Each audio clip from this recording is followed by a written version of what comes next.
ગ્રામસભા બોલાવ્યા વગર મેઘપરને ગાંધીધામ મનપામાં સમાવી લીધાનો આક્ષેપ. જારના મેઘપર અને કુંભારડી ગાંધીધામમાં ચાલ્યા જતા વિરોધ. મુખ્યમંત્રીએ ના કહી છતાં ધરાર મેઘપરને અંજારથી જુદો કરી દેવાયો. સ્થાનિક નેતાગીરી નબળી હોવાનો દાવો.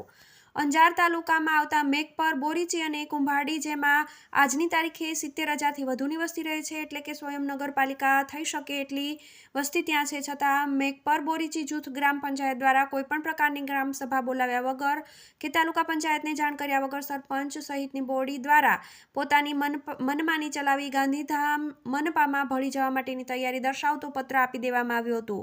વહીવટનું સંચાલન કરવાની જગ્યાએ પોતાની જાણે ગામના માલિક હોય તે રીતે અંજાર તાલુકાના ગામને ગાંધીધામમાં સમાવી લેવામાં આવ્યો હોવાની ગંભીર આક્ષેપ અંજારની સંસ્થા દ્વારા કરવામાં આવ્યો છે અને હવે આ માટે લડત ચલાવવામાં આવશે તેવું પણ જાહેર કર્યું છે.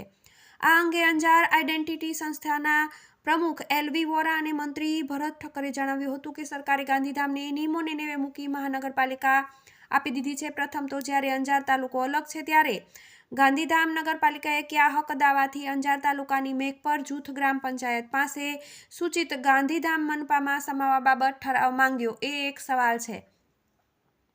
ગ્રામ પંચાયતે પણ લોકોને પૂછ્યા વગર ગ્રામ સભા બોલાવ્યા વગર ઠરાવ કરીને આખા બે ગામ ગાંધીધામ નગરપાલિકાને આપી દીધા. ગ્રામ પંચાયતની બોડીને ગામનો વહીવટ ચલાવવા માટે ચૂંટવામાં આવતા હોય છે, તેથી તે ગામની માલિક બની નથી જતી અને આવા મોટા નિર્ણયો લોકોને પૂછ્યા વગર લે તે કાયદાથી વિરુદ્ધ છે. હાલની સ્થિતિમાં તો અંજાર તાલુકાનું અંગ જ કપાઈ ગયું છે.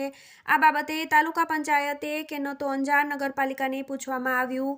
વાસ્તવમાં એક તાલુકામાંથી બીજા તાલુકામાં જવાનું હોય તો ગ્રામ પંચાયતનો ઠરાવ તાલુકા પંચાયતની સામાન્ય સભામાં અને પછી જિલ્લા પંચાયતની સામાન્ય સભામાં બહુમતીએ પાસ થવો જોઈતો હતો.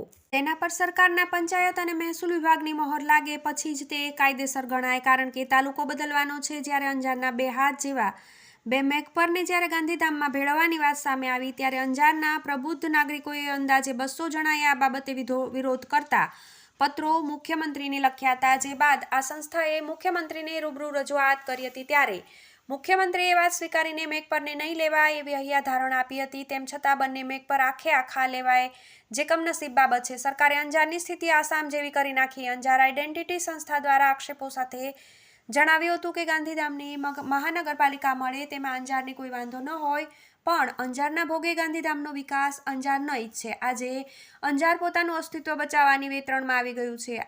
આવી સરકારે અંજારને આસામ બનાવી નાખ્યું છે. એકવાર પોતાના સ્વાર્થ માટે અલગ તાલુકો બનાવવા માટે અંજારનું વિભાજન કર્યું, હવે પોતાના સ્વાર્થ માટે અંજારના બે મેઘપરને છીનવીને બીજું વિભાજન કર્યું છે અને હવે ગાંધીધામ તાલુકો અકબંધ રાખવા માટે અંજારનું ત્રીજી વખત વિભાજન કરે તેવી શક્યતા નકારી શકાતી નથી, કારણ કે અંજાર નધણી રાતું છે. અંજારના ચૂંટાયેલા પદાધિકારીઓને અંજારની પડી નથી, એથી અંજારના આવા વિનાશને તેઓ મૂક રહી સમર્થન આપે છે તેવો આક્ષેપ પણ કરાયો હતો. TV18 news, Bhuj.